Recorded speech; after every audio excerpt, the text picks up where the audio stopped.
Hello everyone, Lore Master of Sotek, and hello! It's been a little bit, especially over here on the YouTubes. I've been mostly over on Twitch lately, and very recently I've been dog sitting for one of my family members, so I've been very, very occupied with a small dog that has too much energy. If you've been on my Twitter, you've probably seen pictures of Penny, but she does eat up quite a bit of time.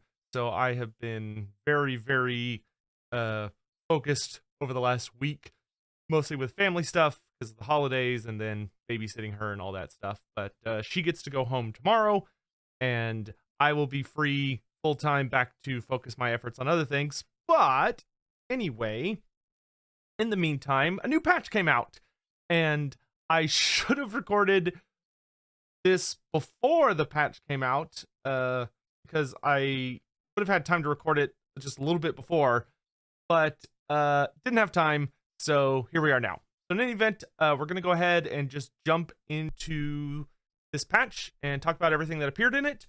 I have looked at this, but obviously we're going to go over all of it and talk about my thoughts kind of at the end. But without any further ado, let's get into it.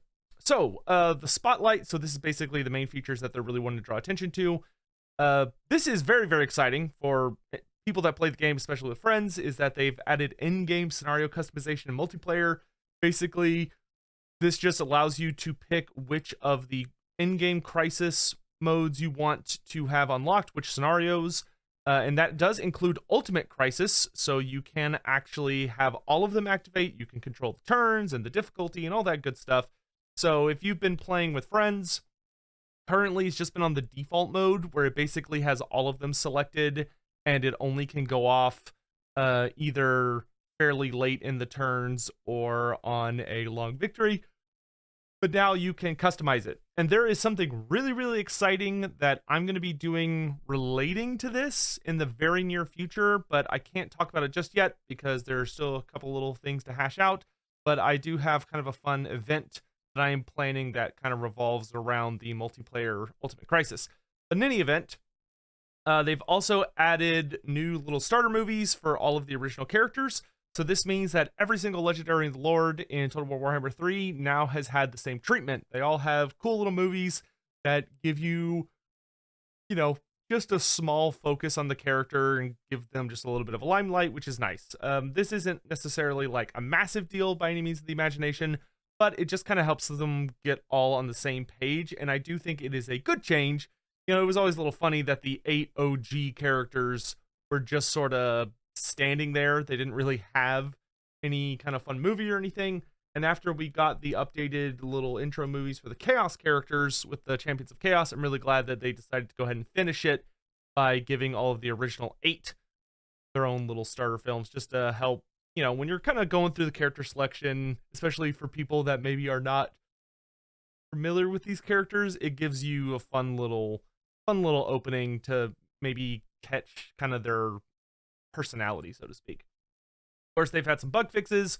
This stuff is really exciting. I actually have not had enough time to really dive into it and check it all. I'm intending on doing that this upcoming week because I'm going to be playing quite a bit of Total War on stream and doing a bunch of videos about it.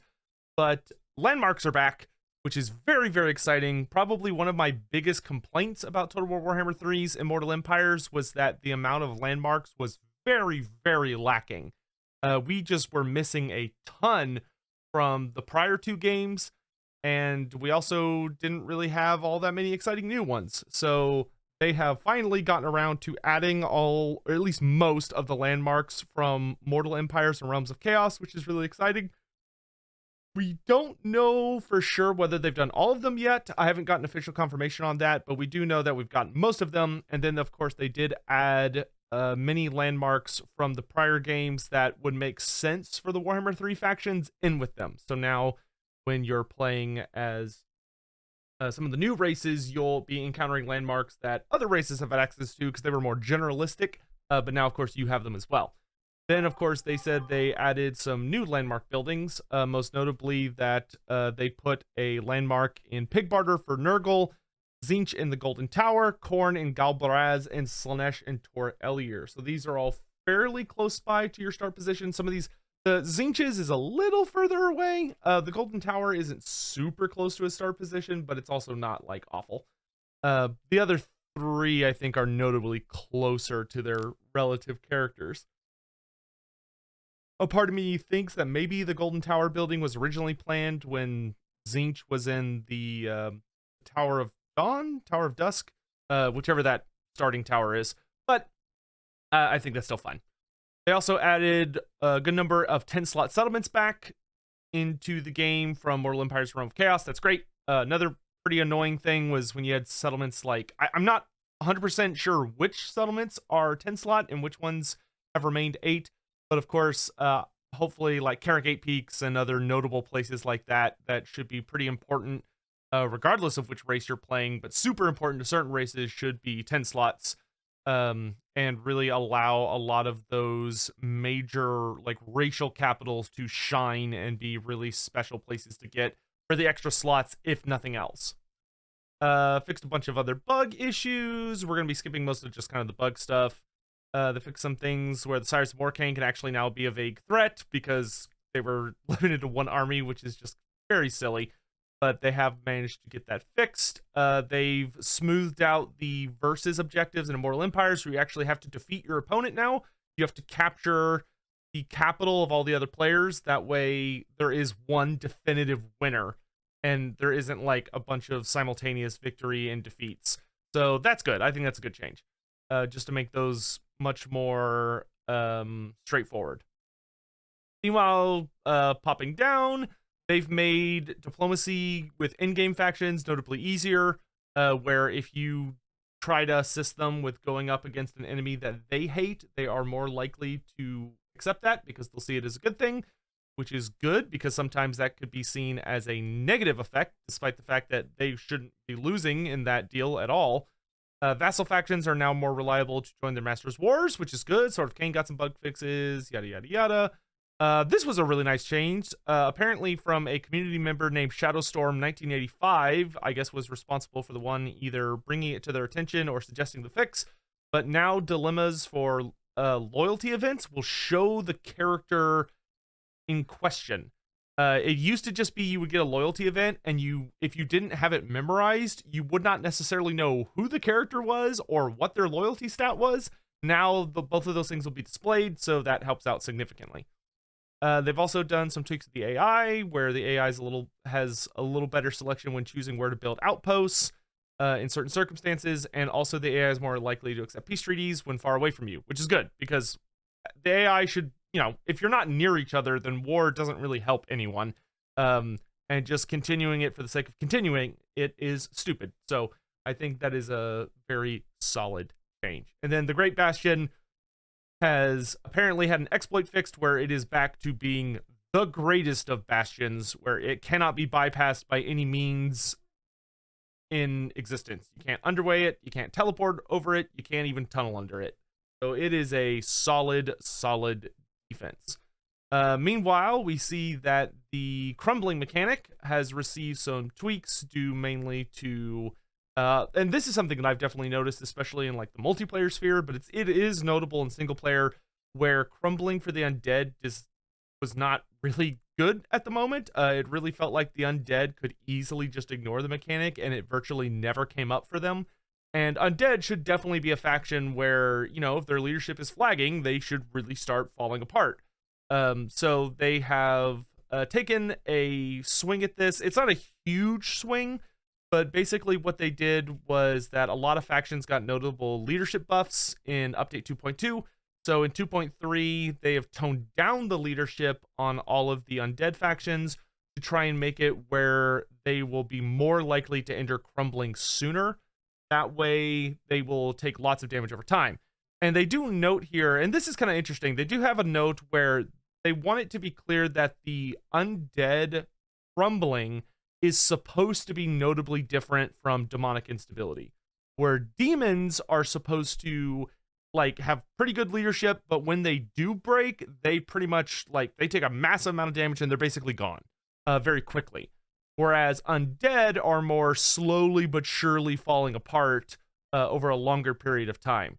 So I personally doubt that this is going to be enough of a fix to really make the undead feel more fair.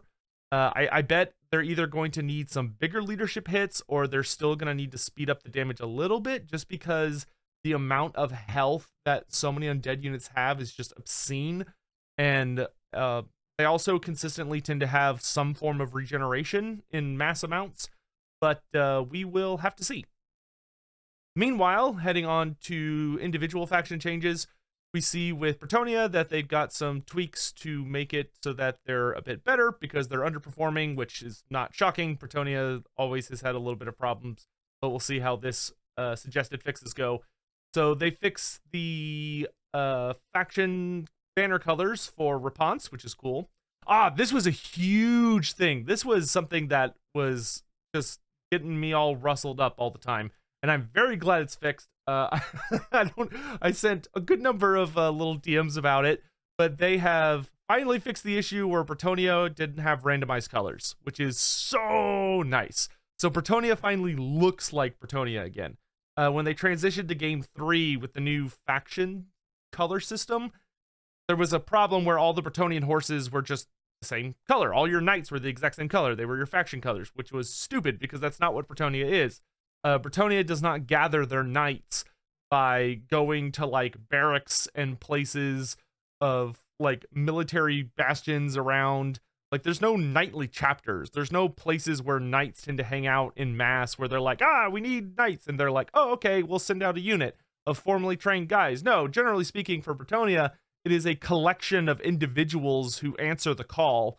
Like a call will go out for war, and basically a bunch of random individuals tend to gather up and form a unit together, which is how you get your Knights Errant, your Questing Knights, Knights of the Realm, and your Grail Knights. Very, very, very rarely are they genuine like units. Most of the time, it's just kind of a collection of people that are in the same status, who gather together into these big cavalry armies, which is why the Bretonnian armies are so motley. It's such a wild collection of colors and all sorts of other stuff.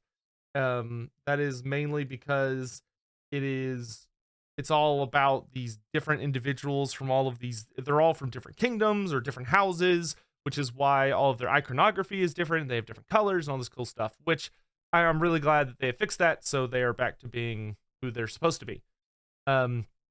Meanwhile, just a couple other like multiplayer changes where they've made a good number of the infantry units cheaper to make them easier to utilize, especially the Grail Relic. That got a massive cost reduction, which is very nice. It's also faster, which is good. And Foot Squires are better at fighting infantry. So, they're better at doing what they need to do, which generally is chopping down other elite infantry.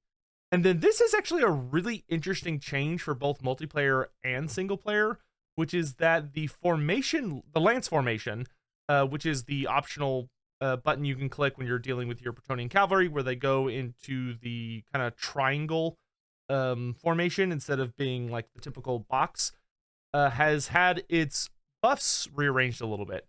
So it still gives you a notable buff to your charge speed and other animations or other speeds that revolve around charging into combat. But in addition, it now has 50% extra mass, which is huge. That is cavalry are already quite heavy. So getting another 50% of your cavalry mass on top of your original mass, like, holy shit. That is pretty serious. And then on top of that, they do actually make it where this is something I'm really glad they did. The lance formation, like, it works, but it always kind of felt like more of a gimmick. Like, it didn't really give you a really interesting buff, and it always was kind of one of those things that I felt like you kind of had to have someone who really understood it explain to you how to use it, and then you could go, oh, okay, I see. So that's when I'm supposed to use it. Whereas with this, getting rid of the deceleration and adding in the -8 melee defense, this, I think, much more heavily communicates like, okay, if you're going for a charge, you should be in lance formation. Once you slam into the enemy, then you need to turn lance formation off if you don't punch through. Like, you get that bonus mass. And so the thing about having extra mass is there's two really important things about that. The first is that means no matter what, you're going to do more damage on the charge, unless you're going up against like an enemy with charge defense against all or charge defense against large and whatever, and they're braced. So, you know, in those cases, you want to be very careful. But generally speaking, you always want to be in lance formation when you slam into the enemy. But because the mass is going to increase your damage, so you're getting like a genuine notable buff to your charge damage, and it's going to vastly increase the odds of you punching through, because that's what you really, really want. When you're playing with Bretonnian cavalry, your mission is to punch through the enemy unit and like burst out the other side, so you can do lots of damage and you can just keep running forwards and basically, you know, come back around and hit him in the back again. That way you can get lots of damage and not get bogged down. But this adds a little bit more of a risk to it, where if you slam into someone and you get bogged down, you need to remember to turn lance formation off, or you're losing a ton of melee defense. This also, interestingly, kind of adds more of a lance formation is when you want to be aggressive, not defensive. You know, if you're charging into an enemy that is counter-charging you, so you have enemy cavalry charging you or an enemy monster or something, you genuinely kind of have to think about, okay, do I want the extra damage I'm going to get from my mass? And do I want to hit them like really hard? Or would it be better to not be in lance formation so I have higher melee defense, so I'm better at tanking the incoming damage? You know, if you're running around with maybe some like Grail Knights, you're probably going to want to be in lance formation most of the time when you're hitting just about anything. But if you're dealing with, say, Grail Guardians or maybe like Knight Errants and something, and you're getting more of an equal charge, you probably will not want to be in lance formation. But that's a better question for people who know more about the specifics about, okay, what's the risk reward of 50% mass versus extra melee defense? You know, that would be a good Anticity question, I believe. But moving on from Bretonnia, which looks really good, we have the Dark Elves. So the Dark Elves have a couple of interesting fixes. Obviously, they got some really, really big changes in patch 2.0 when Immortal Empires came in, because they got rid of the old slavery system and they brought in the new slavery system. So, you know, you have a hard cap. A lot of your buildings are constantly draining your slaves. You have the new diktats, all that stuff. And we all knew that although it had a lot of exciting potential, there were going to be some growing pains, because there's very few things they tend to get right on the first swing, which is just most things in life. And it was probably going to need tweaks and improvements. So this is the first notable tweak to the system, which is that the first big thing is that income and port buildings will now cost less slaves per turn in order to maintain their bonus effects for like bonus income and stuff like that. Where it used to get significantly more expensive the higher up the tier was. Now it's a linear scale. So it's significantly less overall. It should be significantly less punishing, especially as your empire gets bigger. They've also increased the base slave cap by 500, which I think is really, really good for all the factions. Like, that gives you significantly more to play around with, and also makes it significantly easier to maintain those bonuses earlier in the campaign. And then Hellebron gets an additional 500 base to her slave cap. So Hellebron got an extra 1,000 slaves at the start, which is also very good because Hellebron's Death Knight mechanic is pretty intensive on the amount of slaves you have. It's very expensive, but it's also critical to Hellebron's campaign, especially her early campaign, where she can go all the way down to the super trash tier, until you manage to deal with Capture Morathi or Alariel's capital.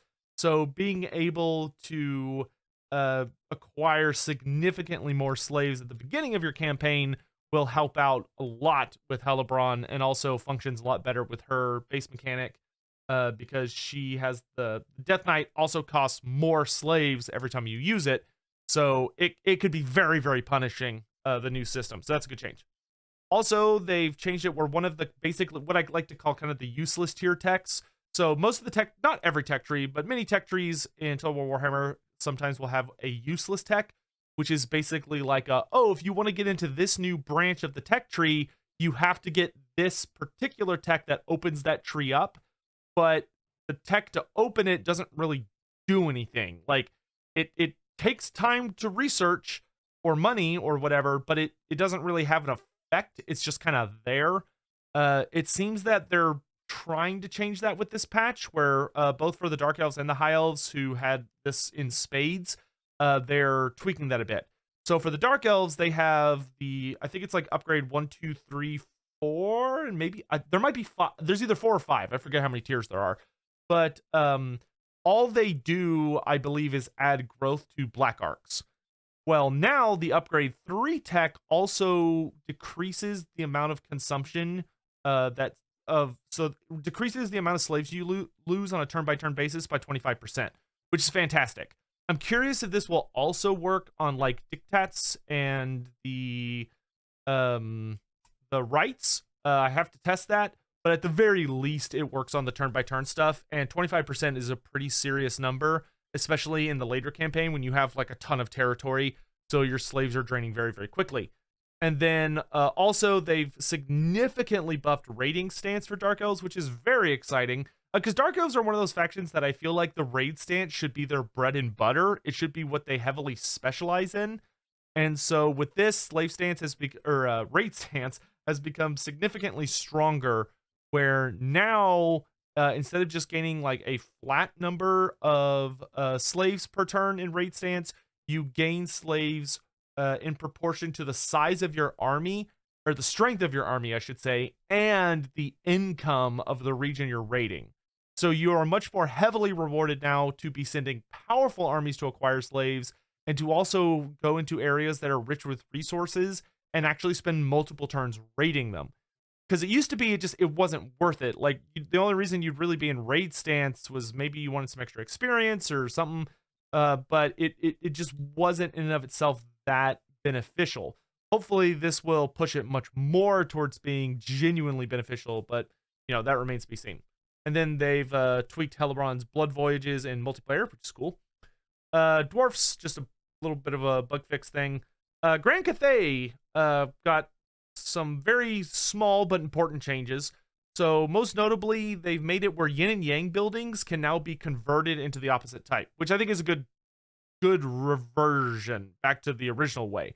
So originally they had it where you could build so your economy buildings, essentially like economy public order type buildings, and I believe your garrison buildings could be made into either a yin form or a yang form. But once you built like the yin form, you could not build the yang form in that region. So the way it used to be back in the early days was that if you built up like a yin building, and all of a sudden, let's say as you're playing through your empire or whatever, because of your tech tree or an event that happens or something, your yin ends up being like really, really overwhelming. You could say, oh, okay, well, I need more yang buildings now. I don't actually want all these yin buildings, so I'm just going to convert my yin buildings into their yang counterpart at the same tier, and you could do that. Well, then in 2.2, they got rid of that. So instead of you being able to convert your yin building into a yang building, you had to destroy your yin building and then rebuild the yang building in that empty slot and go through all the money and the turns to build it all the way back up, which was kind of just a massive waste of time, and I don't think that was really worth doing. So they've reverted that, which I think is good. So it's back to just, okay, I need a yang building here. I've got too many yin buildings. I'll just convert a few of them. I think that's good. They also added yin-yang indicator to Lord and Hero dropdowns. Cool. Just sorts it better. And then formation attack got debuffed a bit. They cut the melee defense roughly in half. Moving on to Greenskins. Fixed a number of bug issues. This one I noticed a lot when I was playing Greenskins, where the wah ability was playing at the wah sound effect was playing at the wrong time. So I'm really glad they fixed that. Then they have buffed the biggest wah because they had a bug where they weren't auto getting all of their technology. Grom the Paunch, this was a nice change. So Grom's starting enemy is no longer Paravan, it's now Aquitaine, which is solid. I think that's really good because sharing a starting enemy with Orion, I think, leads to some weird early game interactions, particularly on easier difficulties where you'd probably be more likely to buddy up with Orion, or you're just kind of stuck fighting over similar territory as the AI, which could be frustrating. So I'm glad they fixed that. They then also fixed some issues with Grom's Cauldron, always good. Azhag and Grimgor finally got all of their items in custom battle / multiplayer, so that's good. I don't know if that's going to make them necessarily competitive in those formats, but at the very least, it just lets them play better, which is cool. And then all the Savage Orc boars are now cheaper in single player and multiplayer, which is delightful. High Elves fixed a number of bug problems. Then they also made it where the Everqueen Court Guard actually shoot arrows now instead of just air that hurts you. They fixed an issue with Syrian Sunfang, and this is what I was talking about earlier. So the military advancement, trade advancement, and cultural advancement tech used to actually do, to my memory, I think they did absolutely nothing, or they did very, very little, and now they all give you small bonuses, which is good. Frankly, you should never have a tech in your tech tree that does nothing. That's just silly, unless it's like auto unlocked at the start of the campaign, in which case, okay, fine. But if it's something that, even if you have to spend just a turn on it, it should do something, even if it doesn't do much. Khorne, they made the Forsaken cheaper, neat. And then Khorne's Bloody Fist got some fluff updates, neat. Kislev, Boyard now holds his weapons appropriately. That's cool. I still don't know if they fixed the Chaos Pistol, but that's at least nice that he holds his axes correctly. Little Grom fixed some clipping issues, fixed some problems with some more animations. Iceguard can now be properly torn to pieces. That's fun. Let's see. Boris Ursus can now properly get the armor of Urson. Great. So, you definitely want to keep your items when you can. It's no fun when those don't show up. And then Festus is now considered a proper threat to Katerin Kostaltin. So he's been added to the long victory objectives. So if you're playing as, a human player, you are actually going to need to deal with Festus if you want to go for the long victory, and hopefully that should make the AI more likely to consider him a threat that must be dealt with. And then Boris Ursus no longer has Archaon as a long-term and short-term victory objective. It's just short-term, which is good. There's no need to double up. Lizardmen fixed a number of animation problems. Very cool. Fixed some voiceover problems. Very cool. Tehinuin now will gain sacrificial offerings when looting and sacking, which is very nice. I believe in the 2.2 and prior, he would only get them when I want to say, I think he'd get them like either raising or occupying, or maybe both, but he definitely would not give them for sacking, which was super dumb, because like that would be the perfect time to get it from sacking. And then they so they added a new event for Nakai in Immortal Empire, since he starts way over in Cathay, where once you accomplish some stuff going on over there, you eventually can get a dilemma where Nakai will get to spawn a free army over, it's not free upkeep wise, but like it spawns for free over in Lustria to deal with Clan Pestilence, and that now shows up with buildings, because I believe it showed up completely naked before, which is not ideal. You don't want to have to spend all the money just to get it like to basically function.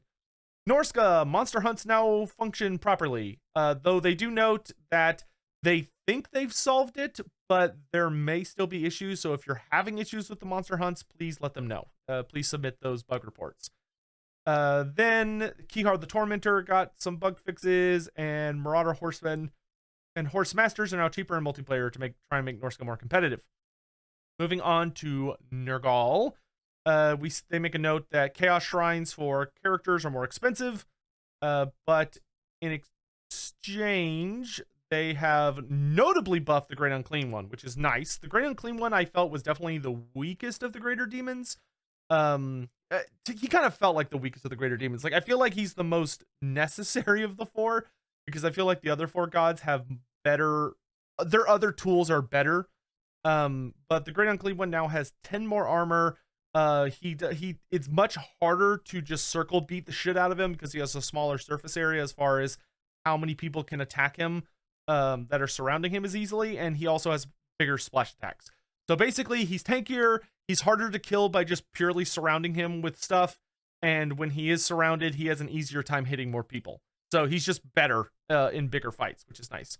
They also fixed some bugs with Uncle Furuncle.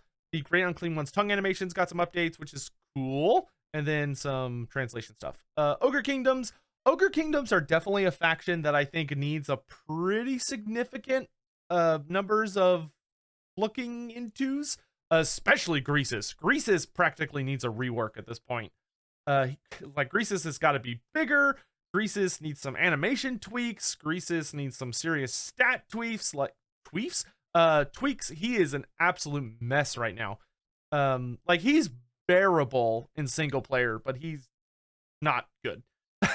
In any event, let's see. They fixed some stuff for victory conditions. You can now win by having vassals and allies instead of having to do everything brutally yourself, which is cool. However, you are required to hold more settlements. You do need to have Saber Mountain. And they also fixed an issue with Ogre contracts, Ogre contracts are a cool mechanic. I do need to play them because they got updated in either 2.1 or 2.2, and I haven't had a good chance to really mess with them yet. I need to play an Ogre campaign. I'll probably play a Scrag campaign here soon. But I need to do that because those did get changed, but they've now been fixed so that you can no longer get a vassal asking you to attack their master, which obviously would be silly because it would force you to go to war with the person that gave you the contract, which is not ideal. Meanwhile, over in Skaven land, we see Skaven plagues now have the correct effects. They fixed a lot of death animation problems. They fixed an issue with the Rite of Doom. Poison Wind Globadiers are notably more expensive in single player and multiplayer. And then all of the Doom Flayers and Mutant Rat Ogres are cheaper. And Flensing Ruin got a pretty heavy smack to its damage, which is good because Flensing Ruin, from what I was seeing, seemed to be overperforming a bit. So hopefully this should make them more on par. And then they've made it where one of Clan Eshen's Deathmaster Stench's little event things that you can do with Clan Eshen now properly explains what it does. Over on Slaanesh, we see they fixed a couple of animations. Hellstriders continue to get more expensive. I don't know. I don't know if that's going to be enough to make them not insanely overpowered, but they're just kind of continuing to get pricier.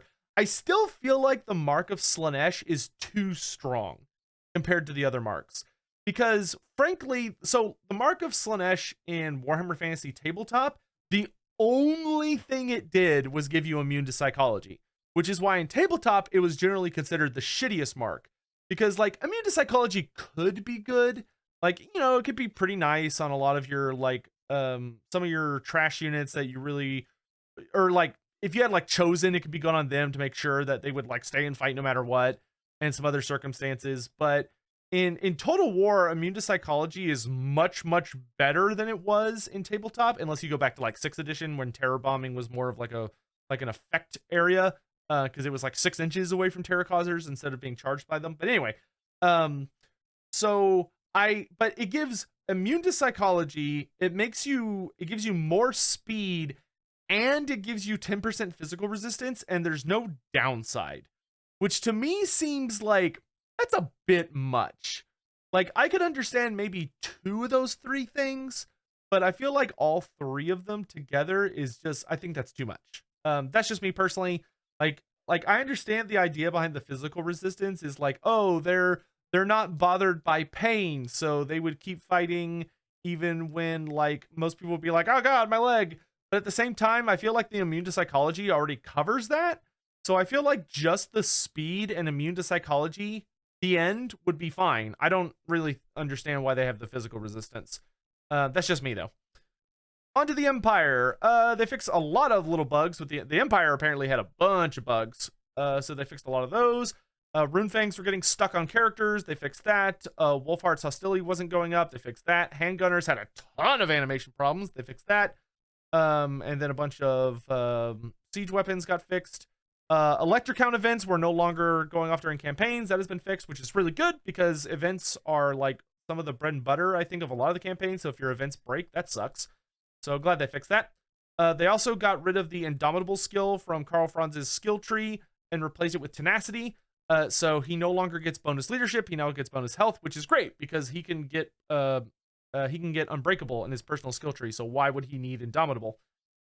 Meanwhile, a just ton of price reductions across the board for the Empire in single player and multiplayer. Greatswords are cheaper, spearmen are cheaper, spearmen with shields are cheaper, swordsmen are cheaper, steam tanks are cheaper, and war wagons are actually more expensive. because war wagons actually are quite efficient. And steam tanks have perfect vigor now, which I think is really cool and makes a lot of sense because they're literal tanks. They don't get tired. They're robots, really and truly. So them having perfect vigor, I think, makes a great amount of sense and will make them significantly more effective. Perfect vigor and unbreakable are a really, really good combo. Meanwhile, Tomb Kings, overall, they didn't get a ton of changes. Obviously, they got the leadership debuffs that we talked about. But other than that, they note that the in-game no longer has upkeep reduction effects to Tomb King for in-game stuff because Tomb Kings don't pay upkeep, so that was redundant. And then in campaign, Cetra no longer has to kill Khalida for a short-term victory. Instead, he focuses on Volkmar, which is a much better opponent. It's more thematic, it makes more sense, and you don't have to go running through the frickin' Valley of Kings to go punch Khalida in the face. Meanwhile, we can see a lot of leadership reductions. Some of these are more significant than others. The Ushabti range, the Bow Ushabti losing 10 leadership instead of 5. The Blessed Legion of Focht losing another 10. The War Sphinx losing 10. Nehekara Warriors losing 10. The Necrosphinx losing 15. Skeleton Spearmen losing 10 leadership. Skeleton Archers losing 10 leadership. The Kepler Guard losing 10 leadership. The Sphinx of Uxef losing 20 leadership. Like, these are some heavy leadership reductions all over the place. So hopefully this should make the Tomb Kings far more prone to start crumbling. You know, when you get those like really sexy flank charges or get them in a bad position, they're taking damage or whatever, you know, what have it. Also, the Realm of Souls healing got cut in half, which is, whoo boy, that is a big boy. That is a big old reduction in healing. But I do think that was required. Tomb Kings have been like curb stomping everyone lately in a lot of the multiplayer scene. So it's good to see them get reined in. I'm tired of banning them. Meanwhile, Tzeentch just got a couple of minor fixes. His horsemen are more expensive because they were a little too good. Standing Deviance tech now properly gives you some buffs it's supposed to, and you can now manipulate the winds of magic in the Southern Chaos Wastes. Very cool. Vampire Coasts also got a significant amount of leadership debuffs. I believe for them it is -5 across the board. Yep, they didn't get anything bigger than -5s. However, along with some bug fixes, a really, really cool thing is that they did actually make the Raise Dead mechanic in campaign significantly stronger. So it now scales and works identical to the Vampire Count's new Raise Dead system, which is really, really good. Like, I love the new Vampire Count campaign. The new Raise Dead system, I think, is significantly better because it actually makes corruption matter so much more. So the fact that the Vampire Coasts now have a similar system where the more corruption you have, the better the units will be in your Raise Dead pool, and also the more of them you will get. You know, in addition to, like, you know, how many corpses you've generated in those areas, and etc., just makes that mechanic much easier to use and a lot more powerful and yada yada. Great, cool, awesome, love it. They also made it where the admirals that you get from your tech tree now actually tell you their spell lores, which is nice, just makes the decisions straightforward. And then the Black Periapt has been notably debuffed. So it lasts for 3 less seconds. It also gives you only 0.2 additional reserves per second instead of 0.3. So the two of those together is a significant nerf to the amount of reserve magic it gives you. And the power recharge has also been cut down by a third, which is huge. Granted, I think most people were purely taking it for the reserves per second increase. But basically, so this will make it where it adds significantly less winds of magic to your reserves every time you use it. And it's also significantly less efficient at pulling magic from your reserves into your active pool. So you still functionally have endless winds of magic thanks to the Black Periapt, but it's no longer as good at giving you consistent endless winds of magic as it used to be. Vampire Counts. Isabella got fixed, especially her hero version, so she actually gives blood kisses now when she assassinates people. They also fixed some animation problems. Leadership reductions across the board, mostly -5. We see a -10 on the Konigstein Stalkers, only a -4 on Crypt Horrors, a -10 on the Tithe, and I think the rest are -5s. The Defiler of the Ancient Barrows tech now actually gives perfect vigor to the Konigstein Stalkers, which is great. I will note, CA, that the Tithe still does not have Vanguard deployment, even though it's a zombie unit, if you get the Vanguard zombie tech. So that definitely needs to get tweaked as well. But, you know, one step at a time. And the Forbidden Rod got the exact same debuff as the Black Periapt. It now only gives 0.2 reserves per second instead of 0.3, and it got the power recharge reduced by a third, just to make those not quite as efficient. Warriors of Chaos. They fixed a lot of issues with animations. They fixed an issue with Bellicor where he didn't get his spells at the start of his campaign. I still want them to go big overhaul on Bellicor's campaign, but, you know, like I said, one thing at a time. And this is definitely more of like a fixed patch than a big new anything patch. Fix some issues with Valkia. The Hellstriders for the Warriors of Chaos are more expensive. Marauder Horsemen are more expensive. And the Forbidden Rod got the same nerf. Meanwhile, down on the Wood Elves, they fixed a number of bug problems. They made it where your Wood Elf Heathlands can now benefit from vassals, whether it's your vassals or an ally's vassals, which is a very nice fix, because I imagine that could be super frustrating. They also fixed Drycha's quest battle. Thank the Lord. Thank the Lord. I actually really was having fun with the Drycha campaign back in patch 2.1, and Drycha, we got to the Coadel fight, and it was so busted, and I was just heartbroken because I was having a really good time with that campaign. So I guess I'll need to start playing that through again now that it works. War Dancers got buffed just like Greatswords did, or no, not Greatswords, Footsquire. So they have more damage, better bonus versus infantry, and also cheaper recruitment. Fix some issues with the two campaigns that I imagine not a lot of people play, the Prologue and the Realm of Chaos, though the Prologue is still a lot of fun. And Realm of Chaos does it has its moments. It's just, you know, I think you got to be in a very particular mood for it. Now this is super exciting. So something that they've done is they are continuing to give us further customization over the AI's behavior, which I think is great. That should be something I want them to continue investing in as much as possible.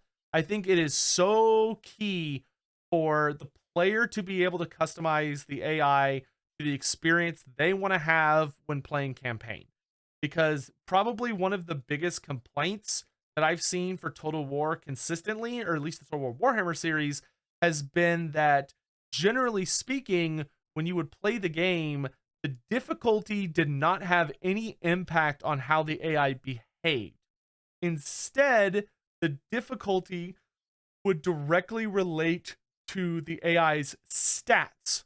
So the AI was not getting any smarter, at least in battles. It was just getting basically cheats. And that was really lame. You know, it was really dumb and boring that the AI didn't actually get any more intelligent or wouldn't try new strategies and stuff like that. It would just get buffs. So you weren't genuinely getting a different experience by playing on higher difficulties. And in a lot of ways, it kind of also didn't really make the game easier, because there were still areas where the AI would have almost like supernatural reaction speeds and stuff like that.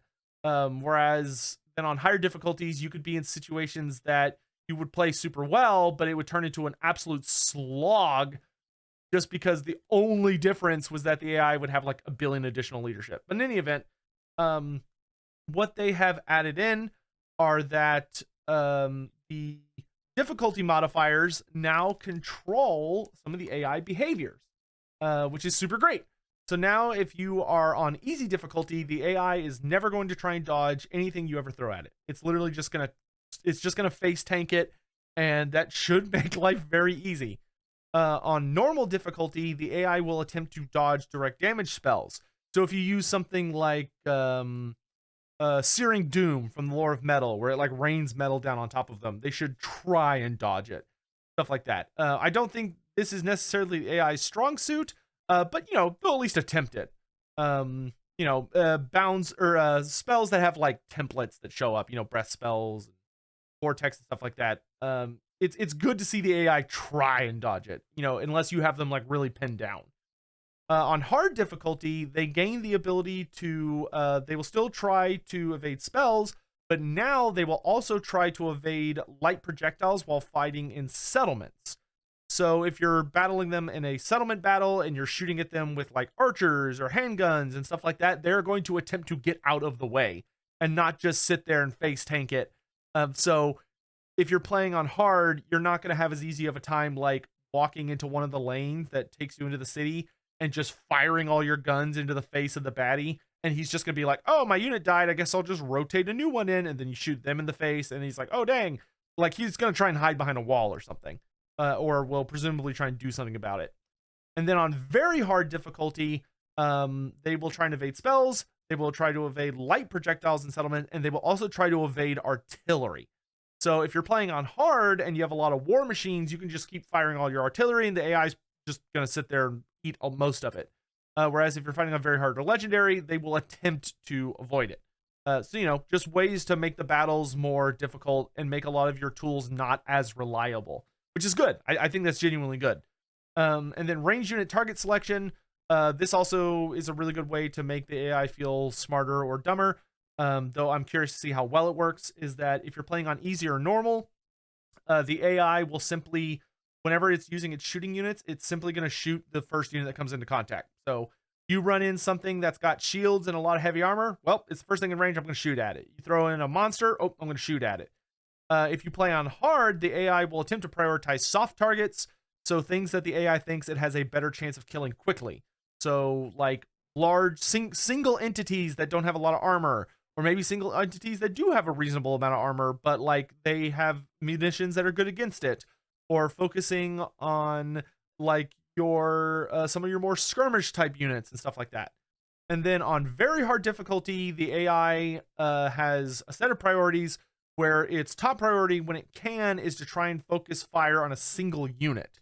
So realizing that the AI going, oh, the human player has a unit of iron breakers, that's a priority. I'm going to focus everything I can that's in range on this one unit to just blow the shit out of it and get it off the battlefield.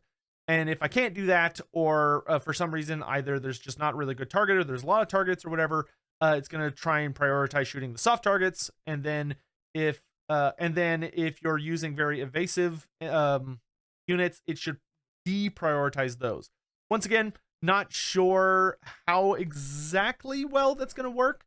The AI's I think it's genuinely gotten better at deprioritizing. So deprioritizing being the sense that like you send forth a unit of warhounds or like a single character, and like Legend loved using this strat, right? Legend of Total War, where you throw a single hero or lord forward and the AI would start shooting them and you just run them back and forth to make them waste all their ammunition, which was a way to win the battle, but it's also like horribly boring, right? And in an ideal world, the AI shouldn't fall for that. Like in an ideal world, the AI should shoot like 1 or 2 volleys and be like, oh, okay, you're going to be a dick about this? All right, well, fuck you. I'm going to just keep chasing the rest of your army then. So I'm not sure how intelligent the deprioritization is. I presume it's still exploitable, but I've always found it to be a silly exploit because it's like, you know what? If you're willing to put that much time into achieving victory, you've earned it at that point. But it's, God, my God, is it boring to do? But in any event, moving on. They talk a little bit more about that and like how it works in multiplayer, where the host is going to be the person that is going to focus on, and then they're going to keep working on giving us better battle experiences, better AIs, and better sliders and more customization options, which is great. Then they talk about they fix some problems with the AI phasing through boulders, and they thank the community member Akena Diana. Good job, you. And then a lot of bug fixes. We're just going to kind of jump over these, bug fixes, which is great. Audio fixes, which is great. Cool. They fix a number of UI problems. Very nice. And then looking forward, update 2.3 is expected to be Warhammer 3's final update of 2022, unless, of course, any issues should arise requiring more than an immediate fix. We'll talk a little bit more about the game's roadmap as we head into 2023, including 2.4, 3.0, and other assorted chaotic happenings in a state of the game post coming next month. Okay, next month. Very cool. And then they talk about a multiplayer fix and they tell you how to avoid it. So they're aware that it exists. It hasn't been or it's been introduced by 2.3, but they tell you how to make sure it doesn't happen. So if you like to play multiplayer campaigns, make sure you double check that so you don't get the crash. But in any event, I am looking forward to the State of the Game post. I think 2.3 looks pretty solid. Granted, I'll say I haven't had a ton of time to play it. So do let me know down in the comments if there's anything that's really caught your attention. Is there anything on here that you're like, oh, thank God they finally fixed that? Or is there anything like, oh my God, how could they have not fixed this? Please do let me know. I'm curious if this is supposed to be a cheeky hint of 2.4, 3.0, and other assorted chaotic happenings like chaos dwarfs. But I feel like the other chaotic happenings is more of like the other chaos factions. And I don't know. I'm assuming chaos dwarfs, big assumption, but I'm assuming chaos dwarfs are 3.0. So like, I really don't want to see that much more chaos after chaos dwarfs, at least for a little bit. Though I guess that's not true. Like, honestly, for me personally, I think the DLC that I am I am hoping for a Lord pack after the Chaos Dwarfs 3.0. And the biggest Lord pack I am praying for would be like Kislev versus Norsca. I think those two factions would benefit the most from like a big fat Lord pack right now, and would be super duper fun. You know, give me Muna Mim, the Famir Matriarch, versus Mother Ostenkia, the hag witch, or the hag mother, the mother of hags. I think that would be like just perfect. But in any event, let me know how y'all are feeling about this. Obviously, this isn't like a huge patch as far as new stuff. You know, it didn't come with any new regiments around or anything. But I do think it came with a lot of really nice fixes. So if there's anything that really jumped out at you, I'd love to hear about it down in the comment section. Hope you're all really doing well. I'm really hoping to be back to a very YouTube heavy focus in the very near future. I've just been busy. I do apologize. Just between health stuff and family stuff and life stuff, there's a lot going on right now. So in any event, thank you all again for watching. I will catch you later. Please take care and good night or good morning or whatever, whatever. I'm leaving. Bye.